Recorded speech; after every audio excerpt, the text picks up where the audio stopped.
KDLT's Dima Al-Safar joins us now with the details. Dima? That's right, Andrea. Every Sunday, the outdoor campus hosts a show and tell. Today, it was about a bird rehabilitation center created by a local woman. Lynn Birdie started Papa's Place as a bird rehabilitation center. She focused her educational show and tell on how to care for different birds. Purdy brought birds like a screech owl to show the audience. Her show and tell brought a big audience eager to learn about birds. A lot of great questions that we had today about different aspects and why they can't fly and why are they in trees and vantage point and hunting and things like that. Purdy says she has been educating people about birds for about 5 years. Tonight at 10, we will hear the story of Lynn Purdy and how she started her bird rehab journey. To see it fly after I release it and not look back, I love that. It makes me feel like, all right, I'm making a difference. This one bird, making a difference for this one bird. Lynn Purdy's journey in rehabilitating wild birds 7 years ago started with a single bird. Her name was Bubo. She passed away 2 years ago. Bubo was the first wild bird Purdy took care of. After Bubo passed away, Purdy started Pupo Place, a rehab center for wild birds.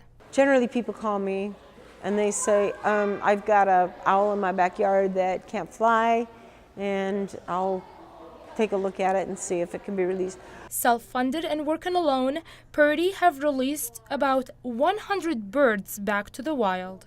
But not every wild bird could be set free. The birds that can't be released into the wild are transferred to an education permit. Some of them are imprints, which mean that they think that you're their parents. Purdy and the outdoor campus encourage their saying, "If you care, leave it there," to help wild birds develop and be independent. If it's a baby bird or a duck or anything like that, it's better off on the ground than picking it up and trying to be its parent or help it, because it doesn't need help. The parents are around. In Sioux Falls, Dima Al-Safar with KDLT News. If CMN hadn't done everything that they did for us, we wouldn't be here today. A feeling shared by many in South Dakota as they celebrate Miracle Treat Day. This is like our big holiday during the summer, and we just enjoy coming and meeting everybody and appreciate everybody coming and buying blizzards to support such a great cause. Dairy Queen hosted its 11th annual Miracle Treat Day. $1 from every blizzard purchased goes to Children's Miracle Network. Last year alone, I think we had 60,000 patient visits through the door of Sanford Children, so it just goes to see the truly incredible local impact that we're making on families. 100% of the funds raised from Miracle Treat Day goes to kids across the country, like the ones here at Sanford Children's Hospital in Sioux Falls. They helped us with the food cost, they helped with the research, everything. We owe CMN so much that we really can never pay it back to them. For the families impacted by Children's Miracle Network, today is a special day. Ever since our daughter went through her complications, it's been just an all-day affair for us. Many local families helped by Children's Miracle Network say they will keep on participating in the campaign to help bring awareness and raise funds.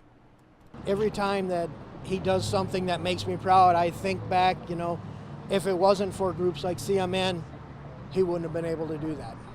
I don't think we would have been here. In Sioux Falls, Dima Al-Safar, KDLT News. I thought it would just be a delay, but instead it was completely canceled, so that just added to the turmoil.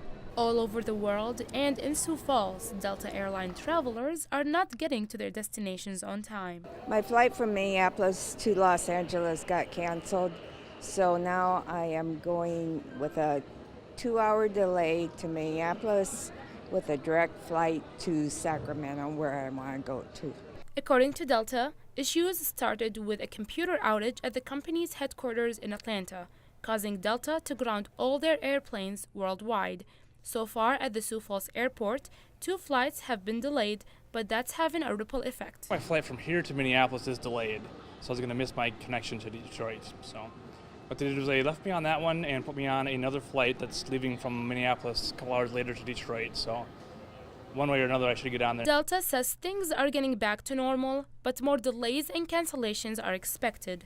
To make up for time lost, the company says it will give waivers to all affected travelers. That's helping to keep tempers from soaring at the local airport, where some customers are praising Delta. And they were very pleasant and did what they did and took them 30 seconds to sort out what I needed to do. So, they're doing the best they can. In Sioux Falls, Dima Al-Safar, Kdlt News.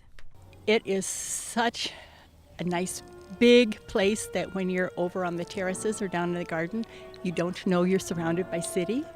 And so it's a place of, I guess, quiet and peace. Terrace Park turned 100-year-old today. Many Sioux Falls residents gathered to celebrate the park and its success. You just think about the number of people that have enjoyed the park over those 100 years, and the number of families that have grown up living near Terrace Park and making it their park. The birthday celebration started with a play that displays the history of the park and ended with a tree planting in honor of a century of family fun. The community at large that uses it, whether it be the Japanese Gardens, the Terrace Park Family Aquatic Center, it's just a facility that really endears to everybody in the community, and we couldn't be prouder of what's been accomplished. Terrace Park entered the National Park Service National Register of Historic Places last year. There are concrete walks all over town.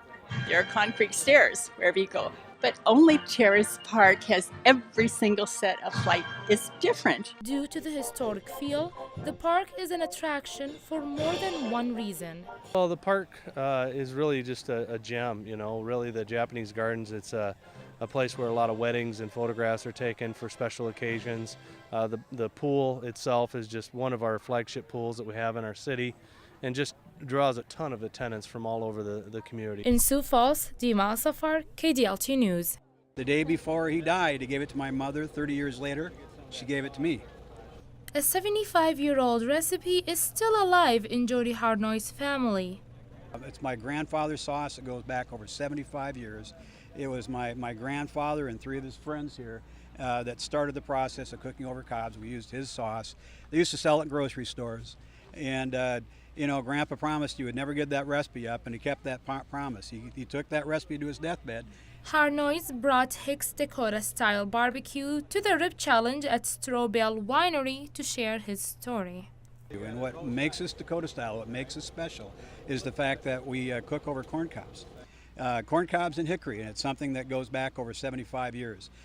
Harnoy's says it takes about 6 hours just to smoke the ribs. The process here is really very unique. The smoke that you get off of corn cobs is a very sweet flavor, and it's an intense heat, and so you get some great caramelization. A secret recipe combined with a unique method makes Hicks Dakota Style BBQ different than any other vendor. Something that's unique to this part of the state and this part of the country. There's no place else that we know of that there's any vendor out there that's using corn cobs. In Renner, Dima Al-Safar, Kdlt News.